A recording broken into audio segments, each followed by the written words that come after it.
Hi, my name's Barry Crampton. Welcome to another episode of Not the Evangelist News. I'm not quite sure where this one's going to go or where it's going to finish up in the end, because this kind of started a couple of years ago. I have a thing about adverts and false advertising, and I really think it should be clamped down on. I mean, I realise that, you know, you buy one, you get one free, you buy one, you get one. It sticks in people's heads. And it used to be the same when I was younger in the car job.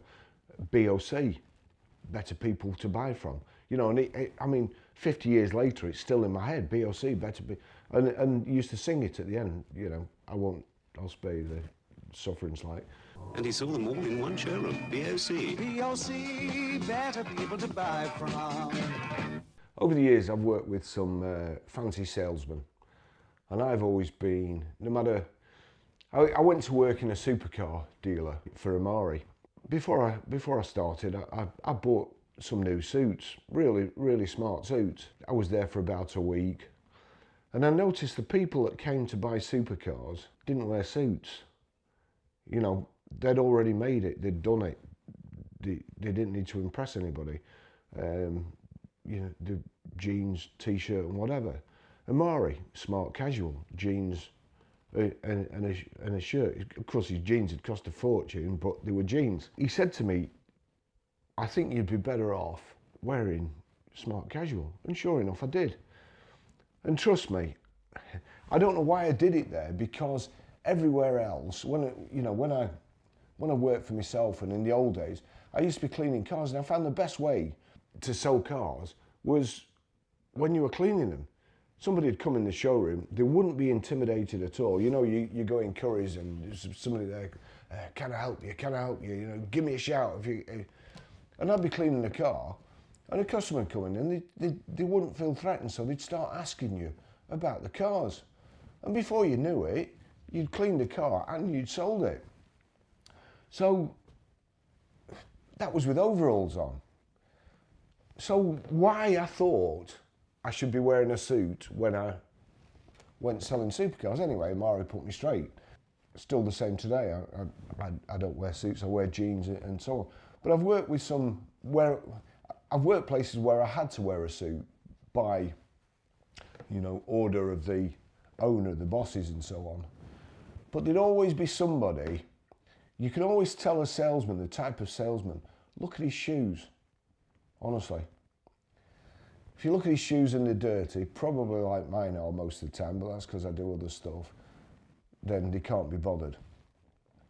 If you look at somebody with casual shoes on, they're laid back, probably give you the time of day and perhaps honest answers. Someone with brogues, great shoe. I've got loads of them. I would say somebody who wears brogues, probably honest, trustworthy. And then you get the pointy shoe salesman. You know, the ones that you see them, they look at you, they're in the corner of the showroom, they look at you, and they've got a fancy suit on. Usually these days, for some reason, known best to themselves, it looks like it's been polished, it's like shiny stuff. And then you see the shoes, and they look like the Pied Piper of Hamelin. The shoes, you know, the toes end there and the points end there, and they're flicked up, and they get up and they walk over like the God's gift to salesmen. If they say, can you help me? Say, yeah, can you go and get somebody who wears brogues or casual shoes, you know, and send them on the way. And if they've got white socks and pointy shoes, trust me, avoid them. So I've worked with a few of these. For some reason, they always want to take a shortcut. They don't want to do the job. They want to sit there, they don't not get creases in the pants or something going out for a test drive. So you're best off not with them, because you won't get the information you want. You'll get the information that they think will lead to a quick sale. So that's my first bit of advice. I've worked with several of these, and I've worked with two in particular. And for some reason, if you sold a car, it always made them want to go to the toilet. Now, I don't know why, but when they come out of the toilet, they got a cold. So, two in particular were allergic to me selling cars. You know, to this day, I'll never know why that was. But they'd come from, they'd got sacked from these fancy car supermarkets. Both of them had. And the reason they got sacked was for not selling enough cars. Now, when you put targets on people, they do stupid things. So, they tell lies, for instance. I was listening to this guy talking to somebody, and when they went, I said, that was bullshit. It was just lies. You know, from start to finish, you just lied. Why would you do that? Of course, no answer except mind your own business or whatever. Anyway, pretty soon after, we got complaints about people, especially when they'd bought cars. And actually, I'll do another video about somebody who I really liked, but was what it was the toxic partnership of salesmen. I'll try and remember to do that. So, kind of what I'm trying to say is, these used car supermarkets, very, very pressurised for the salesman. And the stress that puts you under when you've got a target to hit and, you know, it looks impossible, you start cutting corners. That's the same with the ZEV mandate. They've got a target to hit and they're cutting corners and doing everything that these other two salesmen used to do that I work with, doing it all wrong. It needs to stop. If we want battery electric vehicles to catch on, it needs to stop. So, the past couple of videos, we've looked at what depreciation does to a customer, especially if he's bought it with his own money privately. What depreciation does to leasing companies when they have to underwrite it. And I keep seeing, even now on the things, depreciation doesn't matter to me, don't matter to me. You know, I'm not going to sell it. Okay, perhaps it won't, but if you have to sell it, it will matter. What does it mean to the dealerships? It basically means if they don't watch it, they're going to go out of business. And I've been watching this particular one, and the reason is, A, I don't like the tactics. There's one particular person that wound me up. But, for instance, this one. Hey Twitter, get this promoted shit off my timeline. I don't need any adverts from people who think that a superpower is being able to mislead customers, showing savings on a used vehicle against the list price of a new, and with their optional pre-delivery fee. And of course it was Motorpoint. We're here to offer you superpower savings on your next car. Visit your local Motorpoint. Our heroes can save you an average of £8,500. Visit your local Motorpoint. Save thousands, all in a day's work. But how can you save an average of £8,500 when they're comparing a used car to a new car? So a new car with warranty from day one, no wear on any components, no wear on the tyres, you're the first owners, but they're comparing a used one with miles on, with wear on the tyres, with wear on the engine, and say you're saving £8,500. So you can't say that. I don't know how they get away with that. If there's two like-for-like cars, same mileage, same year, and one's £8,500 cheaper, then yeah, sure, claim it. But not when one's got 0 miles and one's got 20,000 on. Because nobody can calculate the saving. Nobody knows how much it's going to cost you in tyres, extra servicing, you know, all that sort of stuff. Depreciation again. That's clearly an example of depreciation. If you're saving £8,500 on the price of a new one, that £8,500 is depreciation. And as one of my old bosses, well, texted me yesterday to say, today's discount is tomorrow's depreciation. Never a truer word spoken. So then our heroes can save you an average of £8,500. Another one, save £12,251. On what? What are you saving it on? Are you saving it on the retail price of that car? No, because that is the retail price of the car. You save it on the price of a new one, but it's not a new one. So you can't calculate savings. Honestly, I don't know how they get away with it. I've sent them a tweet. Worst superhero ever. Lies about savings, man. What a load of crap. Savings calculated on second-hand cars against the list price of brand new. In my mind, that's not fair. That's me. Not just about EVs. No EVs were mentioned there. No EVs' reputations were harmed in those tweets. They were on ICE cars. And they were lying about that. This is where a lot started. So, this is a tweet from a guy called Richard Ingram. When did Twitter's sole purpose become it being a platform for voicing extreme, one-sided opinions on mundane, everyday topics like EVs and new car finance? So much us and them. Rain check. Rain check? Rain check. Well, a rain check means I can't do it today, but I'll do it tomorrow. So perhaps, I don't know, fact check, that should have been. I'm always getting my words wrong, so we'll give them a rain check on that one, eh? The world isn't binary. Can't we just go back to posting pics of nice cars? Well, that really wound me up because I've seen his opinions before. Richard Ingram, editor of Car Buyer UK and Driving EVs. Right, so he's not biased, is he? Auto Express contributor. Auto Express opinion.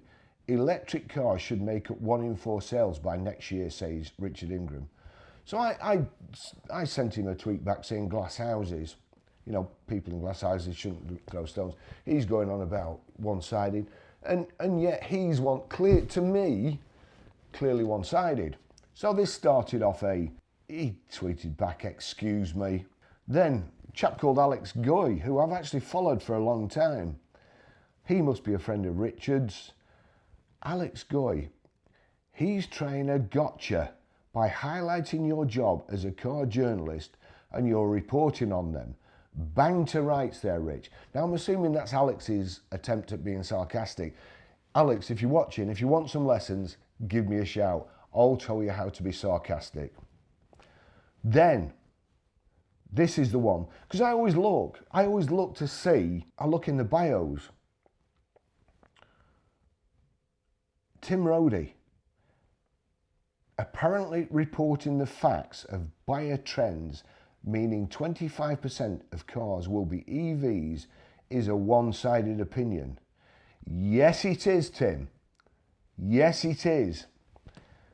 Because immediately what I did, I looked on Tim's profile, Tim Rodey, head of content at Motorpoint. And then from Motorpoint, from him being head of content, because I was already aware of Motorpoint and I was already fearful for their, well, I shouldn't be because they've got millions and millions of pounds. But I keep an eye on everybody's stock. I like to know what's going on. We use Cap and Autotrader for prices, for valuations. They haven't got the humility to put Cap valuation guides, Autotrader valuation guides, Glasses guide, Parker's guide even. It gives you a approximate price, a average. If your car is nicer than that, if it's got more extras, you work off that. However, on Autotrader these days, they put you a price banner on, don't take into account any of that shit. Don't take into account of it. It's a waste of space, honestly. Don't take into account if your car's had the cam belt done, if it's had new tyres, if it's exceptional, if it's absolutely mint. Don't take any of that into account. They think it does, but it doesn't. Because you have a look, and we know because people can see our Range Rovers, and they say, God, this is the cleanest one I've seen. You know, I've been to another garage. I couldn't believe it. What a wreck. And guess what? The same price. And we have to try and advertise our good cars at the same price as other people advertise their bad cars. Otherwise, in a search from low to high, they never get to you. If you're not, say on page 3, you know, I mean, crikey, these days, Twitter and so on, if a web page doesn't load in 30 seconds, people move on. So you've got to be right at the top. Even if you're selling the best cars ever, you've got to be right at the top with price. That's the problem. So I always keep an eye out on these, because these big people, they're the ones that control the prices. Arnold Clark don't take any notice of Motortrade or Cap. Cap and Motortrade take notice of Arnold Clark. So the amount of money we pay Motortrade and Cap, I should just bin it and just watch Arnold, which is basically what I do. The big boys, I watch what their prices are. They control the prices, not the other way around. So when you see Cap saying, oh, prices have gone up, and Autotrader, prices have gone up, Autotrader's EVs have stabilised, go on Arnold Clark. And the other thing is, gosh, it's a good app. It really is. And I know Autotrader don't like it, but Price Tracker, that tells you if prices are stabilising. You can see all the reductions, and it's all right somebody telling you that EVs have gone up £1,000, but when you see at the same time that somebody like Arnold Clark or those other idiots, Lookers, the big boys, Evans Holshaw, when you see they've put in their car down £1,000, you know that that headline is crap. That's how you make your mind up. That's how experience. That's how it works. Right, back to Motorpoint. So I looked at Motorpoint, and then I replied to him, because I looked at Motorpoint's website, and honestly, it almost gave me cold sweats, because if I was a sales manager and I looked at that website, I would not be able to sleep at night. I would go home and I'd be, Jesus Christ, what am I going to do tomorrow? You know, how can I? This is going to be a huge problem. We're in trouble here. We need to do something. We need to do it now. How do we get rid of them before it becomes a major problem, a major bottleneck? So I've put that, just simply trying to be objective and not get carried away with the hype. Let's not confuse registrations with actual sales or facts. After all, we are talking about the future. Now, as I remember, but I can't find it. So, you know, this could be, in your mind, another of all the things that never happened, this didn't happen the most. And I sent him a direct message. And the direct message was, like, you know, you're kind of on about 1 in 4 cars going to be EVs. If I was your sales manager or your general manager, your dealer principal, or your zoney, the guy in charge, I would be worried about your EV stock. You're way overexposed, way overexposed. Then when you start looking at them, you know, I go through them. That's a pretty, unfortunately it's a screenshot. It's a pretty blurred screenshot as well, so I'm sorry about that. And I can't go back and capture it, but that's, you can see that in the top right hand corner, that is off. That's all the money off. And these are all Teslas. I think I can go to some clearer ones. Here we go, yeah. So £1,000 off, £1,900 off, £3,000 off, £1,000 off, £2,900 off, £2,900 off, £2,900, £2,400, £2,900, £1,000, £3,000. Right, so the whole philosophy about a used car supermarket or a supermarket is pile them high, sell them cheap.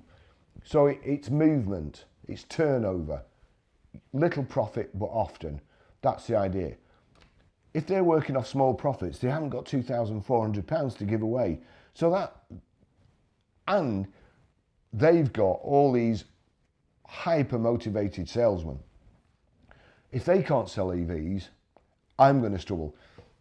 They can't, no, I won't go there. But here we go, Audi e-tron, 1,000 off, 1,000 off, 1,000 off, 1,000 off, 1,000 off, 1,000 off, 1,000 off, 1,000 off, 1,000 off.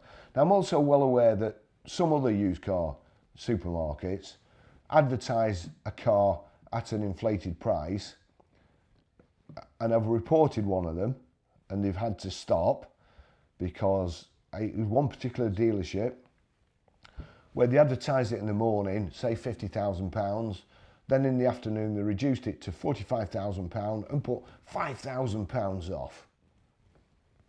You know, Motortrade, and someone, I get commented here, the Motortrade use dirty tricks to sell cars. Wow, who would have known? Well, not all the Motortrade do, okay? Not all of them. Tesla Model 3, 41,999, £3,000 off. So, now, before that, I'm also a big believer in not boasting about stuff.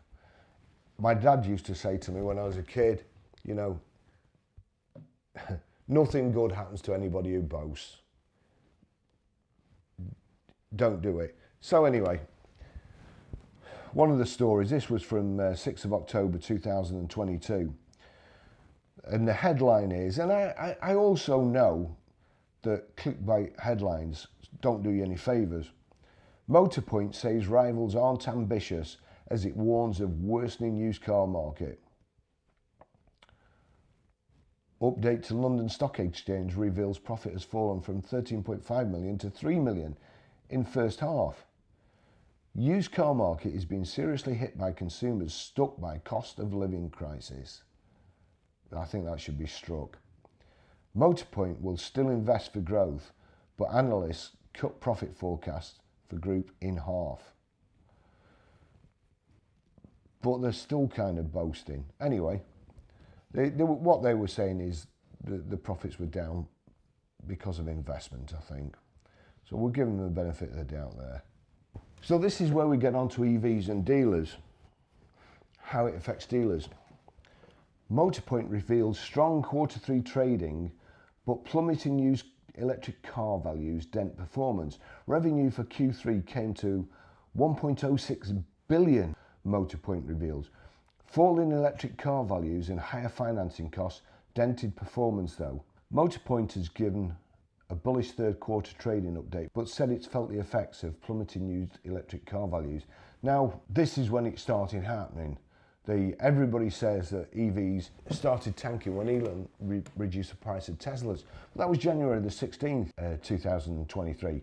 But I'd already pointed out that it already started tanking, probably about August. And I could see they were building up on Autotrader and in people's stocks. And I could see it was going to be a nightmare. The gains in revenue were helped by vehicle mix and price inflation, Motorpoint said in an update to the London Stock Exchange. However, falling values of used electric cars were felt by Motorpoint, with gross profit per unit taking a hit. So there we go. 27. Great results. It's a shame about the EV values tanking. All my years in the motor trade, I've never come across that before. New selling like hotcakes, but used not so much. I wonder what the facts behind that could be. Who could have seen that coming? Well, again, going back to Alex, that's sarcasm. New selling like hotcakes, but they weren't. They were being pre-registered, which we now know. Now this was 27th of 1st, 2023. There's still pre-registered cars for sale from then. They were trying to, not Motorpoint by the way, the motor trade as a whole, were trying to give the impression that EVs were selling like hotcakes, that if you didn't get one quick, if you didn't order one, you would miss out. So give everybody FOMO, fear of missing out. What's that? 10th of 11th, 2022.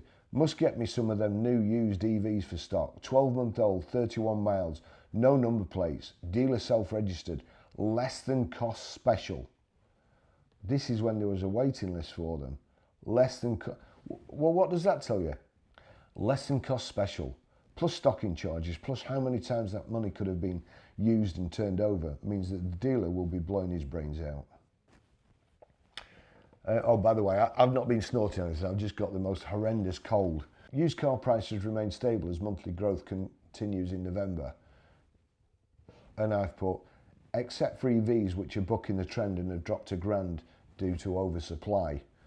So that was my reply to news press.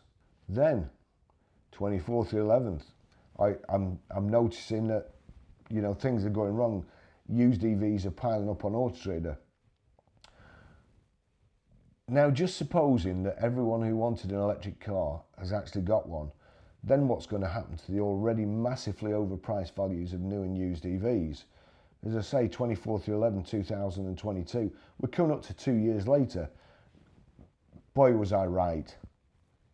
You know, I'm not one to say I told you so, but yeah, I told you so. Now selling like hotcakes, but used not so much. Again, when a new model sells like hotcakes, people can't wait for a used car to come on the market and snap it up. So new ones are selling like hotcakes, but used aren't. So there's like a disconnect between the two. Alarm bells there, straight away, alarm bells. 27th of the 11th, 2022. New electric vehicle sales up 48%. Used electric vehicles for sale on Autotrader UK up 200%. So hang on, let me think. Were they all just registered by dealers, or did they actually sell some to real customers? So, I was questioning back end of the year, and then we get this from 28th 11th 2022. Used car prices drop 1.2% in November as electric car prices plummet. November used car price fall was much better than predicted, says CapHP. No, it wasn't. No, it wasn't. So those were two of the headlines. I predict this month's tank will be a drop in the ocean to what's coming in the future. EVs are simply overpriced, end of. That's the 28th of 11th 2022, that's me. Before all the troubles start. And I did try to warn them in January 2023, but their head of content knew better. But like most evangelists, he preferred to be condescending than heed a warning. Way too overexposed with EVs back then. 29th 11th 2022, 31 pages of used Porsche Taycans for sale. 6 pages of them were private sellers with 1 mile on them. 31 pages. So that was 310 then. I think they went up to like 670 at one stage. So Porsche Taycans are mounting up. Delivery mileage, even privates supposedly selling them. January 27th, 2023. Used electric car prices have continued to plummet in January as consumers shy away from the technology according to official figures. On average, used electric car prices have dropped by a whopping 6.6% in the month, the equivalent of £2,050. Trade valuations firm CapHPI has revealed the latest data on free falling electric car prices, and they show some models fell by more than £5,000. Wasn't the headline a short while ago that wasn't as bad as expected or something? CapHPI has seen Teslas particularly badly hit since the new prices were adjusted earlier this month. No, they were already dropping. A used Model 3 has now dropped 10.5% or £3,825 in January, and in the last 4 months has lost an incredible £13,275. Tesla Model Ys lost £5,500 in January.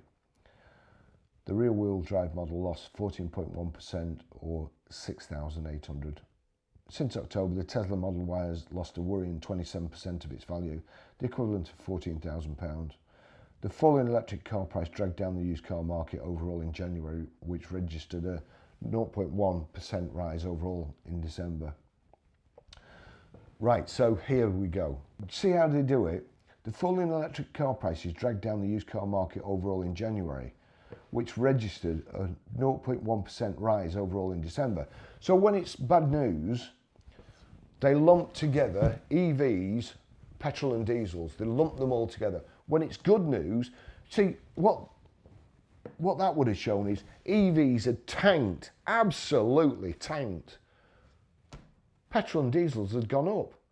So what do? They put them all together so it don't look so bad. But when it's good news for electric vehicles on their own, and petrol and diesel, they're distant relatives. They've got all the bad news over there. Good news, electric vehicles. Doesn't happen very often, I've got to say. So, but when it does, that's how it does happen. Martin said the fall in EV prices has come as a result of negative headlines around charging and the fact electric cars are more expensive than their traditionally powered equivalents. Fuck all to do with that. Absolutely nothing to do with it. Just making excuses. You know, he said, we've been saying this for a few months. Well, it was lies a few months ago. That EVs have been under pressure, probably since about October time. And that's continued, and I would say it's accelerated in January. Nothing to do with charging. It was because all the early adopters, all the ones that wanted an EV, whose needs they suited, had bought one, pretty much. And the other people couldn't afford one. The other ones that wanted one couldn't afford it because they were too dear. That's why. But also the main thing is just the cost of those electric vehicles compared to ICE equivalents. It's too wide really, so you can't look at a comparable car. Well, you can actually. You can look at a model that makes a petrol and a diesel and an electric the same, and you will see that it's cheaper to run the petrol or diesel, or has been over the last 12 months. In fact, it's cheaper, as I worked out, it's cheaper to run a Jaguar F-Type for 4 years than it is to run a Jaguar I-Pace for 2 years and do the same mileage. He added, there's more EVs coming back into the market. They're expensive, and there's a pushback from consumers to buy them, which is just a kind of perfect storm really for EV values. We've knocked thousands of pounds off some EVs, and it's not really a surprise. Usually we get the manufacturers knocking on the door asking what we're doing, but they all realise what's going on in the market. To be honest, a lot of them have been overpriced for too long. Martin explained that the EV price falls are a market correction, which he doesn't think will last forever. So we're now in October 2024. These experts say. He added, I think it's a market correction. We were actually predicting within our forecasts a year ago for this to happen, but being honest, we thought it would start earlier and be a longer tail. Why didn't you say something then, eh? Funny, isn't it? You know when you say something to somebody and they say, yeah, I was just going to say that. Why didn't you say it? Because you weren't. 24th of the 1st, 2023. This is just before the Motorpoint announcement. The motoring press and the big advertising platforms are like the sirens in Jason and the Argonauts, singing sweet songs about EV cars, dragging dealers to their doom, with their made-up percentages and sales figures. If they were such good sellers, and there were long waiting lists, a main dealer wouldn't be uploading their EV stock to online auctions, cars with 10 miles on. These are desperate times. Stop registering them. You're going to destroy the car industry. 24th of the 1st, 2023. Barry Crampton. Used car dealer Motorpoint blames stock concerns and tumbling EV prices as it announces £300,000 loss for 2023. Again, mate, just wait till used EV hit rock bottom, and then we all have to cut the price of ICE cars to compete. I would hate to have an operation like Motorpoint, a used car supermarket or a main dealer, because there will be no coming back from that for a lot of them. Marketing EVs this way will decimate the motor trade, mark my words. 27th of the 7th, 2023. Then 60 jobs lost. I'm afraid that these won't be the last casualties inflicted on the motor trade by EVs. Exclusive car dealer Motorpoint axes 60 jobs in a move that left some feeling like criminals. And we later found out that it wasn't just that. They needed to save 3 million, or they were trying to save 3 million. But it said, Motorpoint says it will be reducing headcount by some 10%. Retailers need to resist thinking all EVs are in decline, as the data simply doesn't support that. You know, this is what upsets me with the motor trade. At its best in the motor trade, it's the best job ever. Honestly, it's the best job ever. You just have so much fun. At its worst, it's horrendous.